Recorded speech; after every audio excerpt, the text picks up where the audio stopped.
mà chiết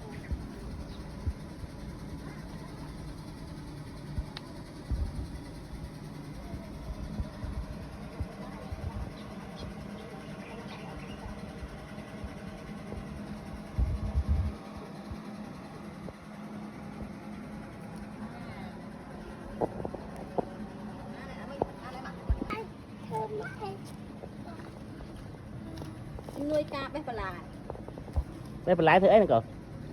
tôi mà học ba nha ba bye bye bye bye bye đã lái tương thân hay bye bye chụp liền liền bye bye chụp đi con ông bố mấy